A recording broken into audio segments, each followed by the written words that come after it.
This is a copyrighted work. Unauthorized copying or distribution is a crime punishable by up to 5 years in prison and a fine of $250,000.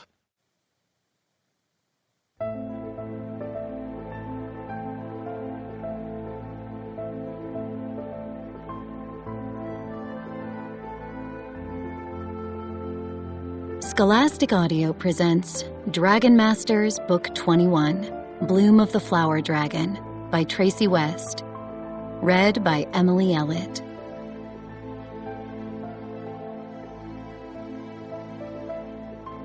For all of my enthusiastic readers in Germany, a land rich in dragon lore. T.W. Before we start, while the Dragon Masters world is not the real world, many of the characters and places in it are inspired by real-world cultures. For this reason, I'll be pronouncing the names of these characters and places the way they'd be pronounced in the real world. These pronunciations may differ from how you think a name might sound based on its spelling alone. Chapter 1. The Dragon Visitor. "Worm, we have a visitor," Drake said. Worm, a big brown earth dragon, opened his eyes. He had been napping next to Drake.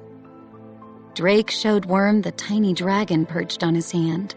White flower petals sprouted on the head, wings, and tail of the little green dragon. "Have you ever seen a dragon this size?" Drake asked.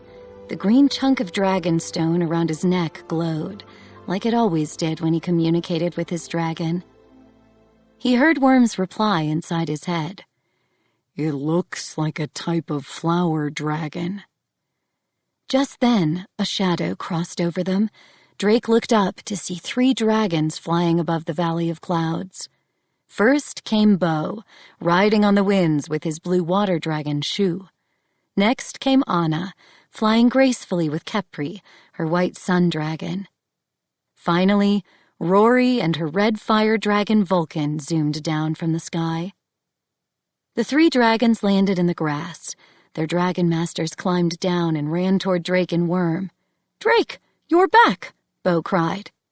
"Did you stop Astrid?" asked Anna. Rory spotted the flower dragon. "Did you bring that dragon back with you?" Drake took a deep breath. "There's a lot to tell you," he said. The last 2 days had been very busy. Drake, several dragon masters, and dozens of wizards had tried to stop a wizard named Astrid from casting a terrible spell. She wanted to bring the bones of ancient beasts to life and take over the world. "Astrid cast the spell," Drake began. "She brought the bones to life at the fortress of the Stone Dragon. Then she took her army to King Albin's kingdom." Anna gasped. "How did you stop her?" Drake explained how Dragon Masters Mina and her ice dragon Frost, and Casper and his stone dragon Shaka had helped Drake and Worm defeat Astrid. "In the end, Shaka turned Astrid into stone," Drake finished. Bo, Anna, and Rory listened to the story with wide eyes. "I'm glad you stopped Astrid," Rory said. "Me too," Bo agreed. "But where's Griffith? Didn't he come back with you?" Griffith the wizard taught Drake, Anna, Bo, and Rory how to work with their dragons. They all lived in King Roland's castle, just behind the Valley of Clouds. "Griffith is hoping to bring Astrid to the Wizards' Council prison," Drake replied. "Even though she's a statue now, this will make sure she'll never hurt anyone again." Anna moved closer to the flower dragon. "You still haven't told us where you found this little cutie." "This dragon found me," Drake replied. "Worm and I had just gotten back when this flower dragon climbed onto my arm, but I don't know where he came from." Suddenly, Drake's dragonstone began to glow. Then he heard Worm's voice in his mind. "The flower dragon is reaching out to me," Worm said. "His name is Wildroot. He says he needs our help." Chapter 2. Wildroot's Tale. Wildroot continued to communicate with Worm. Drake listened to Worm's voice in his head. Wildroot lives near the village of Stelberg, in the lofty mountains. He says his tribe is in danger. Then Drake told his friends what he'd heard. A tribe? Does he live with a whole group of flower dragons? Bo asked. Suddenly, a picture popped into Drake's mind, and he knew Worm was sending it. Drake saw a green field studded with star-shaped white flowers. Tiny green dragons slept and played among the flowers. Wildroot's tribe lives in this field of rare starflowers. Then a picture appeared of a creature no taller than the flowers. She wore a gown made of golden-brown leaves, the same color as her wrinkled skin. She had leafy wings, too. Is that a fairy? Drake asked Worm. Bright Eye is a forest sprite, and a friend to the flower dragons. She can see into the future, and in a vision, she saw a terrible monster heading for Stelberg. A new picture appeared in Drake's head. 2 red, glowing eyes peering out of a dark forest. He gasped. Bright Eye told the tribe they would need help to defeat the monster. She told them of the brave dragons of Bracken Castle and their dragon masters who help others. Wildroot volunteered and came here. The picture vanished. Drake told his friends what he had seen and heard. Wildroot came to the right place, Rory cried. We'll help him. Wildroot says the red-eyed monster will reach Stelberg in a day or 2, Worm told Drake. There is not much time. We should go inside, Bo suggested. Griffith has maps in his workshop that can help us. And Rory and I will look for books about flower dragons in the classroom, Anna added. They traveled through the tunnel connecting the Valley of Clouds to Bracken Castle. Worm, Shu, Kepri, and Vulcan went into the dragon caves to rest. Wildroot perched on Drake's shoulder. Then Drake and Bo entered Griffith's workshop. Books and magical items filled the shelves. On a table was a wooden box carved with dragons. It held a large piece of the dragon stone. This magical stone chose those who were ready to become dragon masters. Bo picked up a book and leafed through the pages. I'll see if I can find the lofty mountains, he muttered as he searched. Then he stopped and smiled. Got it! Here they are, and here is Stelberg. Drake looked at the map. Stelberg sat all by itself on one of the mountains. The bottom of the map showed a castle and a large forest. The dark forest, he read out loud. That looks sort of spooky. Bo pointed to an area on the map close to Stelberg. There's the field of starflowers. Perfect, Drake cried. I'll go get Worm so we can... The lid of the carved box suddenly flew open.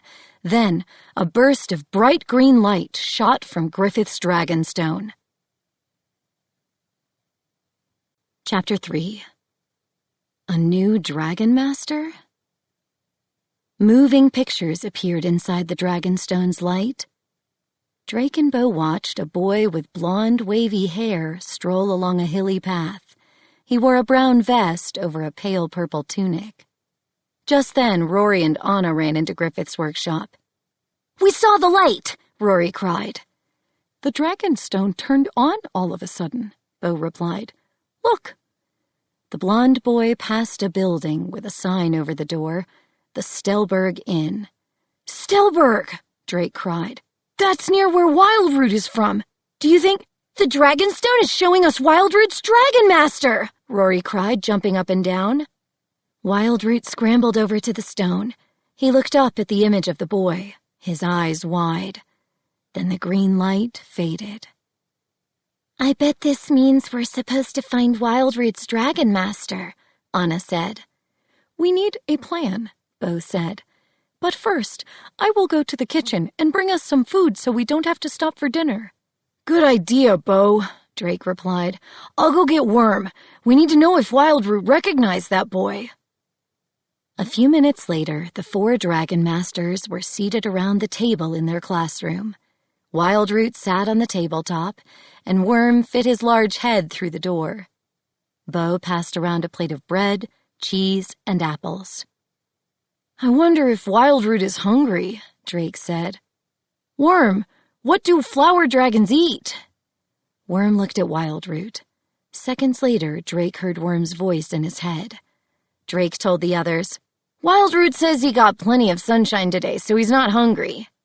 Anna smiled. "Flower dragons eat sunshine? Wait until Wildroot sees what Khepri can do." Drake smiled too. Then he turned to Worm. "Can you please ask Wildroot if he has seen the boy in the Dragonstone before?" His Dragonstone glowed. "Wildroot says no. The flower dragons stay hidden from humans." Drake reported this to his friends. "Maybe we need Wildroot's Dragon Master to help us fight the monster?" Rory guessed. Bo nodded. "That sounds right." Drake looked at Wildroot. "We will go to Stelberg first thing in the morning to find his Dragon Master." Chapter 4. To the Village. The next morning, Drake awoke with the little flower dragon curled up beside him. Wildroot yawned. The tiny dragon scuttled over to the window. He lifted his face and closed his eyes as the sun hit his scales. He smiled. Bo sat up in his bed and laughed. "Wildroot's eating breakfast," he said. And then his stomach rumbled. "I could use some breakfast, too." Drake and Bo got dressed for the day. Drake picked up Wildroot, and they made their way to the Dragon Master's dining room. Rory and Anna were already there, and so was Griffith. "Good morning, Drake and Bo," Griffith said. "You'll be happy to know that Astrid is safely locked away in the Wizards' Council prison." He stepped closer to Wildroot. "So this is the flower dragon Rory and Anna just told me about," he said. "You are a fine-looking dragon, Wildroot." Then the wizard clapped his hands. "Drake, I think Anna should go with you and Wildroot to Stelberg. Since flower dragons like sunshine, Khepri might be useful." "Hooray!" Anna exclaimed. "Rory and Bo, you'll stay with me. I've been away for some time, and there is much to do here at the castle," Griffith said. "Now, everyone, let's eat. The cook made currant buns." Drake sat down and picked up a bun dotted with purple berries. "Griffith, we're going to try to find the boy in the Dragonstone as soon as we get to Stelberg," he said, taking a bite. "That is smart," Griffith replied. "There is a reason my stone showed you the boy." After breakfast, they all went to the dragon caves. Worm and Khepri came out of their caves. "Worm, we need to transport to the village of Stelberg," Drake announced. Then Drake heard Worm's voice in his head. "Wildroot is worried. He says the villagers do not know about flower dragons. His tribe lives a quiet life, hidden among the starflowers, and they like it that way." Drake told the others about Wildroot's fear. Griffith extended his right pointer finger, and sparks shot out. A cloth pouch with a strap magically appeared. "Wildroot can hide in this bag," Griffith said. "Thanks," Drake said. "Worm, let Wildroot know." Wildroot climbed inside, and Drake slung it over his shoulder. Griffith handed Drake a green dragonstone that dangled from a gold chain. "Give this to the new Dragon Master when you meet him," Griffith instructed. Drake nodded. "Yes, Griffith." He tucked the stone into his pocket. Then he and Anna touched Worm, and Anna touched Khepri. "Worm, take us to Stelberg," Drake cried. Worm transported them in a flash of light. Drake blinked. They had landed in the middle of a village square. Behind them was a carved wooden statue of a winged dragon as big as Worm. Drake read the plaque at its base. "The legendary dragon of Stelberg," he said. Suddenly, villagers surrounded them. They pointed at Worm and Khepri. "Dragons!" a man yelled. Chapter 5. Oscar. "Our dragons are friendly," Drake told the villagers who had gathered around them. "Yes, please don't be scared," Anna added. A woman stepped forward. "We are not afraid of your dragons," she said. "It is good to see dragons in our village again." Drake pointed to the statue. "Did that winged dragon once live here?" She nodded. "Yes, she did. You see, all kinds of dangerous creatures live in the lofty mountains. That great dragon protected Stelberg from them. But we have not had a dragon protector here for 100 years. Anna looked at Drake, and he gazed down at his bag. They would have to explain things without giving up the secret of the flower dragons. "We have come here because of a very special dragon," Drake announced. "Yes, and we are looking for the boy who has been chosen to become this dragon's dragon master," Anna added. "We don't know the boy's name, but he should be 8 years old," Drake said. "With blonde, wavy hair," Anna added. The woman turned to the villagers. "Boys, come forward." 6 boys made their way to the front of the crowd. All of them had blonde, wavy hair. But Drake and Anna recognized the boy from the Dragonstone. Drake pointed at him. "The Dragonstone has chosen you to be a dragon master." "My name is Oscar," he said, grinning with excitement. He looked up at Worm and Khepri. "Which of these fine dragons shall I be master of?" Drake wasn't sure what to say. Then he heard Worm's voice. "Wildroot would like to meet Oscar. He is not afraid anymore."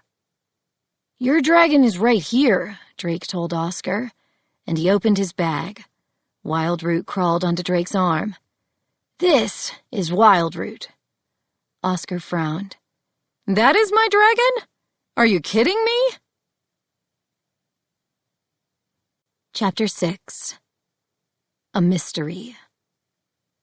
The villagers all started to talk at once. Drake even heard some laughter. "What kind of a dragon is that? It's too small to be a dragon." Anna motioned to Oscar. "We should go somewhere quieter to talk about this." "Follow me," Oscar replied. "But I can't talk long. I've got something very important to do." Oscar led them outside the village square, past the Stelberg Inn and buildings where food, clothing, and other goods were for sale. Then Oscar stopped next to a field of grazing sheep. "All right," he said. "Who are you, and what do you want?" "I am Anna, and this is my dragon Khepri," Anna answered. "And this is Drake and his dragon Worm. We're from the kingdom of Bracken." "Wildroot here is a flower dragon from these mountains," Drake explained. "He traveled to find us because his tribe needs help. A monster is headed this way." Oscar frowned. "A monster?" "Yes," Anna replied. "And if we all work together, we can stop it." "But we can't do it without you," Drake added. "You and Wildroot need to learn how to work together. As his dragon master, you can help him tap into his powers." Oscar pointed to the backpack he wore. "Can't you handle this without me? I'm on my way to Greystone Castle to find my father." "Where did he go?" Anna asked. 1 month ago, he went on an errand to the castle and he hasn't come back," Oscar replied. "I'm afraid something terrible has happened to him." Chapter 7. The Valley of Starflowers. Oscar began to walk away. "Sorry I can't help you," he said. "I have an idea," Anna called out to him. "If you come with us to help the flower dragons, then we will help you find your father." Oscar stopped. "Really?" "Yes," Drake replied. Worm can transport us to that castle in the blink of an eye. You won't have to walk there. Can we go to Greystone first? Oscar asked. Drake shook his head. No, we must hurry to stop the monster. Oscar looked thoughtful. Then he nodded. Okay, let's get going. The sooner we learn what this monster is all about, the sooner we will find my father. Drake took the dragon stone from his pocket and put it around Oscar's neck. This will help you communicate with Wildroot. We will explain on the way. Wildroot hopped onto Worm's neck. Wildroot will show me the way, Worm told Drake. We will take the lead. As they walked away from the village, Drake touched his dragonstone. Did you see how my dragonstone just glowed, Oscar? Drake asked. The stone allows dragon masters and their dragons to understand each other. I can hear Worm's voice in my head. He can hear my voice, too. Oscar, why don't you try communicating with Wildroot? Anna suggested. Oscar looked down at his dragonstone. Okay, he said. Hey, Wildroot, why are you so small? Anna glanced at Drake and shook her head. Oscar waited. Not glowing. I think your magical stone picked the wrong boy for this little dragon. Worm, does Wildroot feel any connection at all to Oscar? Drake asked. He says that Oscar is a turnip head, Worm replied. Drake sighed. I don't think these two will ever connect, he whispered to Anna. They walked for about an hour down the side of the mountain. Worm stopped as a valley opened up before them. This is the Valley of Starflowers, Oscar remarked, gazing all around. It's where the grandmothers come to collect flowers for tea. Tiny white flowers dotted the green grass as far as they could see. How beautiful, Anna whispered. Wildroot stood on his back legs. He began to sing. Ooh, ooh, ooh, ooh, ah. The air sparkled with glittery mist, and dozens of flower dragons appeared among the flowers. Drake gasped. I've never seen so many dragons before! Chapter 8 Legend of the Werewolf. The flower dragons swarmed around the dragon masters and their dragons. They made excited chirping sounds. They seemed to be communicating with Wildroot. Worm, why didn't we see the flower dragons at first? Drake asked. Wildroot says that flower dragons release a special mist. The mist keeps humans from seeing them. When Wildroot sang, the dragons stopped the illusion. That is an amazing power, Anna said. Even Oscar seemed impressed. Yes, that is a pretty good trick. Drake heard Worm again. The flower dragons get all their powers from drinking starflower nectar. These flowers and dragons are connected. As Drake repeated this news, a tiny creature flew up to the newcomers. Drake recognized her as the forest sprite that Wildroot had shown Worm. Are you Bright-Eye? He asked. The flower dragon's friend who can see the future? She bowed her head in greeting. Indeed I am. I live with others of my kind in the nearby forest. We look out for the flower dragons. Drake and Anna introduced themselves and their dragons. Bright-Eye smiled. You are the dragon masters of Bracken, the ones who help others. I am Oscar, and I'm not from Bracken, Oscar said. I am Wildroot's dragon master, or at least that's what Drake says. Wildroot jumped off Worm, dashed over to Bright-Eye, and started to chirp. Wait, do you and the dragons understand one another? Drake asked the forest sprite. Bright-Eye's golden eyes twinkled. When you are as old as I am, you understand many things. Wildroot told us you saw a vision of a red-eyed monster, Anna said, and that you need our help. The fairy nodded. I fear that the flower dragons and the people of the village are in great danger. Let us see where the monster is now." She produced a twig from her belt and moved it in circles. A ring of golden fairy dust formed in the air. Inside the glittering ring, an image of a spooky cave appeared. Red, glowing eyes peered from within. Then the creature let out an eerie howl. Drake shivered. "I know that howl," Bright Eye said. "This monster is a werewolf. It will be here soon." She waved her wand, and the fairy ring and the image inside disappeared. "I know what a wolf is, but what's a werewolf?" Drake asked. Oscar spoke up. "Everyone in Stelberg knows about werewolves," he said. "They are fierce, hungry monsters, much larger than wolves. A werewolf eats anything that moves." "Yes," Bright Eye said. "But the werewolf is also a poor, cursed creature.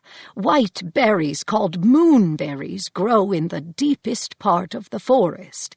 Any creature that eats one will turn into a werewolf." Drake frowned. "Is there a way to undo a werewolf curse?" "I am not sure," Bright Eye replied. "Our parents teach us a rhyme about werewolves that could be helpful," Oscar added. "The werewolf will bring only danger and doom unless it is stopped by the dragon's bloom." "Dragon's bloom," Bright Eye repeated. "Nobody knows exactly what it means," Oscar said.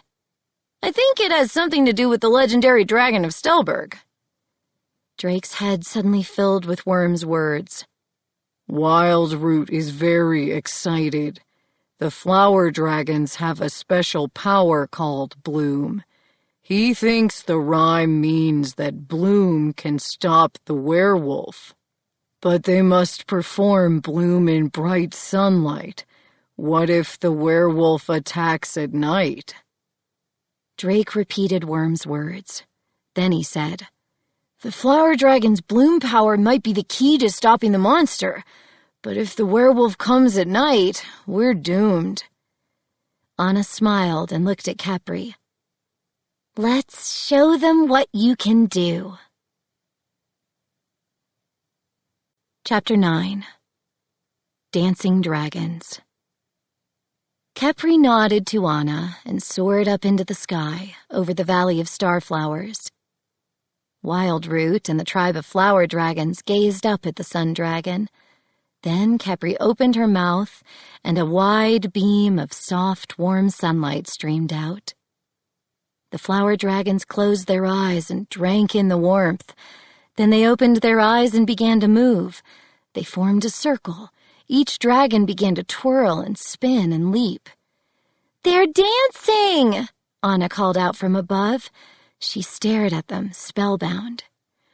"Flower dragons eat sunlight. It powers them up," Drake remembered. "Kepri's light must be giving them extra energy." "Incredible," Bright Eye said, fluttering her wings. "They will be able to perform Bloom even if the werewolf comes at night." Oscar put his hands on his hips. "That's great, but a werewolf is a terrifying creature with sharp fangs and wicked claws. Even with some flowery, blooming power, a bunch of tiny dancing dragons won't be able to fight a werewolf. We need to go back to the village, get pitchforks, and—" "What about your rhyme?" Drake reminded him. "It says that the werewolf can be stopped by the dragon's bloom. That has to mean the bloom power, doesn't it?" Oscar frowned. "Maybe, but—" "Aye!" A strange wail echoed through the valley. Startled, Capri quickly landed in the grass. The flower dragon stopped dancing. "Aye!" "Is that the werewolf?" Anna asked. A rustling sound came from the forest at the edge of the valley. Suddenly, an army of strange creatures emerged from the trees. "Aye!" Oscar gasped. "The Finsterbuns!" he cried. Chapter 10. the Finsterbunds. The strange, small creatures charged forward. Drake squinted. They looked like rabbits, but different. Each one had leathery wings, sharp teeth, and antlers. Drake gasped. The Finsterbunds look like dangerous mini monsters. They're more weird than dangerous, Oscar explained. They live in Finster Hollow, on the other side of the village. We stay away from them. If you touch one, you'll sprout furry bunny ears and a fluffy tail. Old Man John touched one when he was a boy, and he still wears a hat all the time. Anna took a step back. That is definitely weird. Aye! Hundreds of Finsterbunds, more than Drake could count, raced onto the field and quickly began munching on starflowers. Chee! Chee! Chee!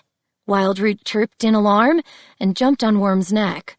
Seconds later, Drake heard Worm. Wildroot says that if the Finsterbunds are not stopped, they will eat all the starflowers. Drake remembered Wildroot saying that starflower nectar is what feeds the flower dragon's powers. Without the nectar, the dragons couldn't perform bloom. We have to stop the Finsterbunds from eating the starflowers, Drake cried. Worm, freeze them! Worm's eyes began to glow bright green. All the Finsterbunds stopped moving. Drake looked at Anna and Oscar. Worm can't hold them like this for long. We need to find a way to get rid of them without hurting them. Why did they come here in the first place? Anna wondered. Just then, Bright-Eye flew over. I have had another vision, she said. The werewolf entered Finster Hollow earlier today, and the Finsterbunds fled. It is very close now. It will be here by nightfall. Then we need to get these Finsterbunds out of here fast, Drake said. The flower dragons need to feed on starflowers to get ready for the werewolf. Oscar's eyes lit up. I know. The Finsterbunds are clearly hungry. We can lead them to the big field of chamomile flowers that's between here and the village. There's plenty of chamomile in the mountains, so the Finsterbunds can eat all they want. I think the Finsterbunds might follow the flower dragons if they start dancing again, Anna suggested. I know I couldn't take my eyes off them. Drake nodded. It's worth a try. Bright-Eye fluttered her wings. I will ask the flower dragons to follow Capri, she said, and then she flew off. Anna jumped on Capri's back. Let's fly! Capri flew to the group of frozen Finsterbunds. She streamed sunlight in front of them, and the flower dragons flocked to the light. Once again, they began to dance. All right, Worm, unfreeze the Finsterbunds, Drake yelled. Worm's eyes stopped glowing. The weird creatures started moving again. They munched on the flowers.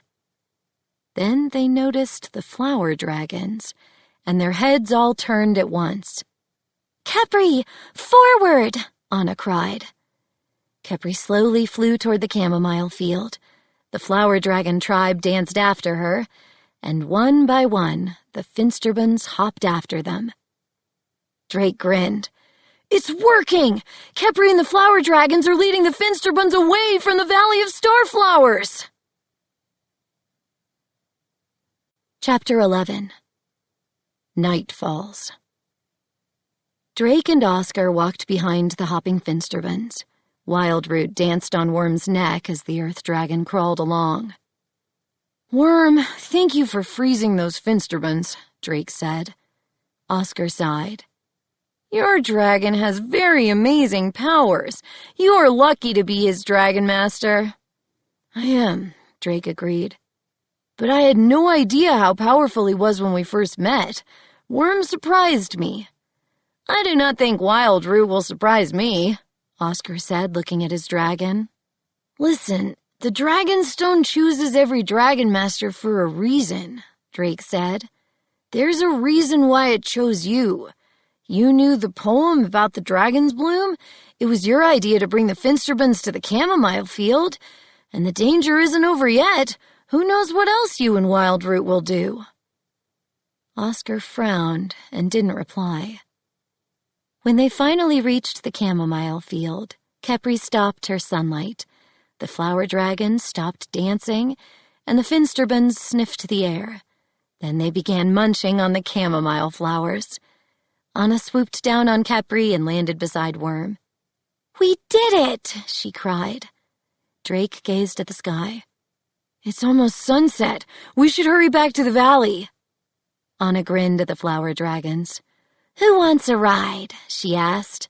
Several of the dragons happily climbed on Khepri's back. The sun dragon took off, flying low.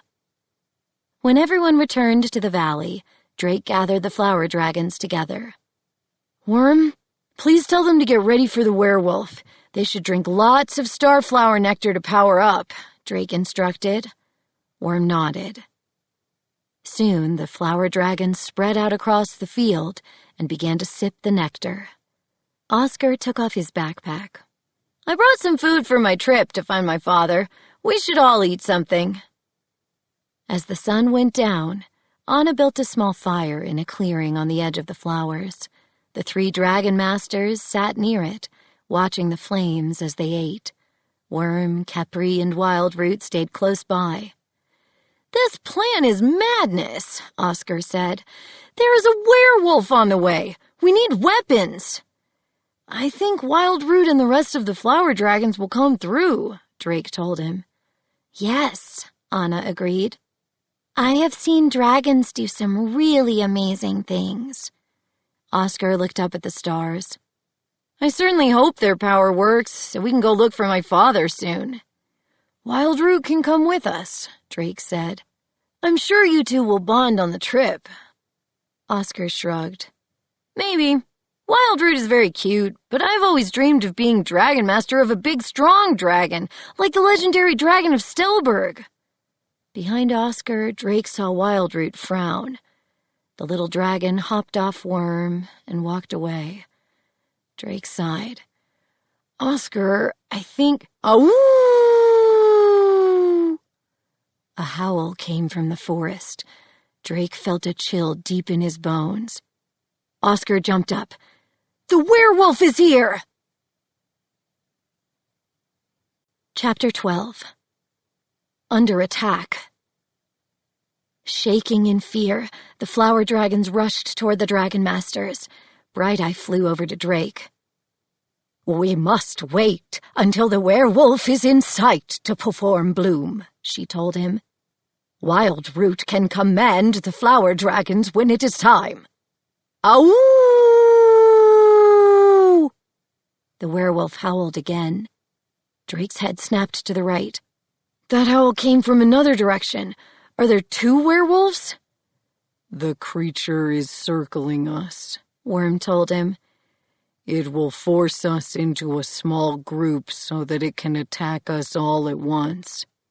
"Can you sense where it is and freeze it?" Drake asked. "It is moving too fast right now," Worm replied. "Perhaps when it gets closer." "Ow!" The howl was louder this time. The hair stood up on Drake's arms. "The werewolf is circling us!" Drake yelled. "Anna, get Khepri in place to charge up the flower dragons!" Anna jumped on Khepri's back. "Khepri, fly!" Wildroot and the rest of the flower dragons grouped together. Worm, Drake, and Oscar stood near the tiny dragons, keeping an eye out for the werewolf. "Ow!" "Drake, the werewolf will attack any minute," Worm warned. But before Drake could warn the others, the werewolf charged at them, snarling and snapping its jaws. For a second, Drake couldn't breathe. The creature was as big as a horse, with muscles rippling under shaggy brown fur. 2 red eyes glowed on its face, and rows of yellow, sharp teeth filled its huge mouth. Drake shook off his fear. "Worm, freeze it!" he yelled.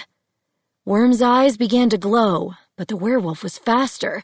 It leapt through the air and tackled Worm, knocking him to the ground. It snarled and unfurled its jagged claws. Overhead, Anna cried out, "Khepri, sunlight!" A burst of bright golden light lit up the night, distracting the werewolf. Khepri flew in a tight circle around the flower dragons, focusing her light on them. "Dragons, soak up the sunlight!" Bright Eye called out. The flower dragons lifted their faces to the sunlight. Grrrr! The beast leapt away from Worm. It jumped over the earth dragon and lunged toward the terrified flower dragons. "Worm! Worm! Are you all right?" Drake cried, running to his dragon. Oscar dashed past Drake and jumped in between the werewolf and the flower dragons. "Leave these dragons alone, you monster!" he yelled. Chapter 13. Bloom.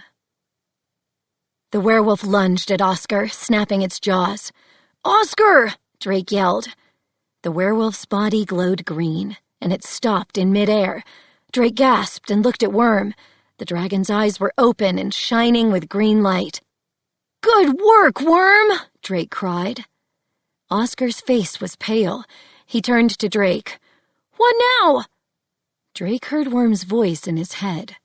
"This werewolf has powerful energy. I can't keep it frozen much longer. The flower dragons must perform Bloom."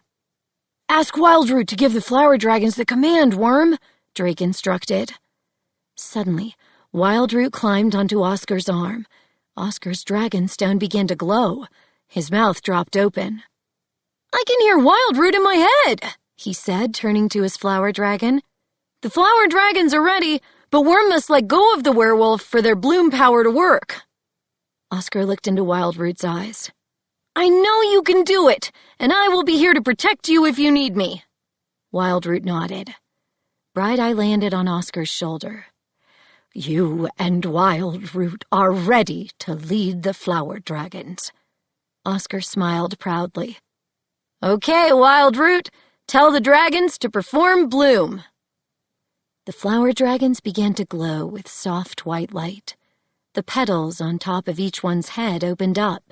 A sweet scent traveled across the air. "They're ready," Oscar announced. "Worm, unfreeze the werewolf now," Drake yelled. The green glow in Worm's eyes faded. The werewolf landed on the grass and snarled. Then it sniffed the air. The creature collapsed to the ground. "I think it's working," Oscar cried, and Drake and Anna cheered. But then the werewolf slowly began to rise, growling. Suddenly, Wildroot ran toward the werewolf. "Wildroot, what are you doing?" Oscar yelled. Wildroot jumped on the werewolf's back. The dragon's body started glowing brightly, and the wolf's nose twitched from the flowery smell. White light spread across the werewolf. Then the creature became still. In a flash, the light exploded. Drake had to shield his eyes from the brightness. When the light faded, he saw a man lying in the grass where the werewolf had been.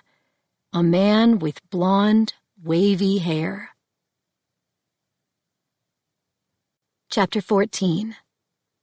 The Traveler's Tale. "Father!" Oscar cried. Dazed, the man sat up. He stared at Oscar. "Son!" he cried, and Oscar ran into his arms. They both sobbed. Anna and Khepri flew down from the sky. Wildroot and the flower dragons gathered around Oscar and his father. Drake rushed over to them, shaking his head. "Oscar, is this really your father? But how—" "I am not sure what happened to me," the man said, standing up. "You have been missing for 1 month, since you left for Greystone Castle," Oscar explained. His father nodded. "It's coming back to me. I was returning from the castle when I got lost in the dark forest. I became so hungry that I ate some strange white berries." "Moonberries are white," Anna cried. "They're what turned you into a werewolf." Oscar's father shuddered. "To think I became that foul creature. But how did you save me?" "I'm a dragon master now, Father," Oscar explained. My dragon Wildroot and the rest of his tribe saved you. They used their powers to undo the terrible curse." Oscar's father gazed at the flower dragons in wonder. "Thank you all," he said. He looked at his son. "I know it is late, but I would like to get back to Stelberg." "Of course. The village is only about an hour's walk from here," Oscar said. "Wildroot, will you come with us?" Wildroot climbed onto Oscar's arm, and the boy grinned. "I can't wait to show you off to the villagers. Maybe they'll even build you a statue," he said. "Stelberg has a brave new dragon protector." Bright Eye flew in front of Oscar. A magical ball of light glowed on the end of her wand. "I will come with you and light your way before I head back to the forest." Oscar turned to his new friends. "Thank you, Drake and Anna," he said. "I hope one day I can be a great dragon master like you both are." Anna grinned. "I'm sure you will." Drake looked at his dragon. "Worm, time to go home." Chapter 15. Diego's Idea. Worm transported Drake, Anna, and Khepri to Bracken. When they appeared in the training room, they heard laughter from down the hall. Drake and Anna ran to the Dragon Master's classroom. Griffith's wizard friend Diego was seated at the table with Griffith, Bo, and Rory. Rory jumped up. "Drake! Anna! How did it go? Did you stop the red-eyed monster?" "We did," Anna replied. "And we also found Wildroot's Dragon Master, Oscar. He and Wildroot made a connection." Griffith nodded. "Excellent. I know a wizard in the lofty mountains who can help Oscar and Wildroot learn to work together. I will contact her." "Tell us about the monster," Bo asked Drake. "It's a long story," Drake said, taking a seat. He yawned. "And I'm pretty tired. It seems like Worm and I have been going non-stop ever since Astrid got loose." Diego smiled. "That's exactly why I'm here, Drake. Carlos is very fond of you. He will never forget when you and Worm came to the land of Aragon to tell him he was a dragon master. He would like you both to come for a visit." Drake remembered that trip well. He thought of the smell of the salt air and the sandy beach where Diego and Carlos lived. It would be a very peaceful place to rest. And he liked Carlos and his dragon. "How soon can we leave?" Drake asked, grinning. "I can't wait to see Carlos and Lalo the Lightning Dragon again."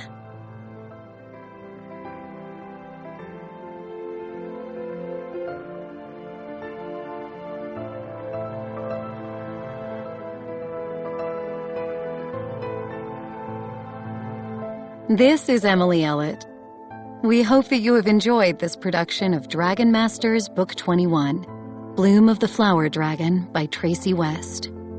This audiobook was produced by Dion Audio Services and directed by Samuel Wolko. Executive producer, Melanie Gagne. Print edition illustrated by Graham Howells. Print edition published by Scholastic Incorporated. Text copyright 2022 by Tracy West. Production copyright 2022 by Scholastic Incorporated. All rights reserved.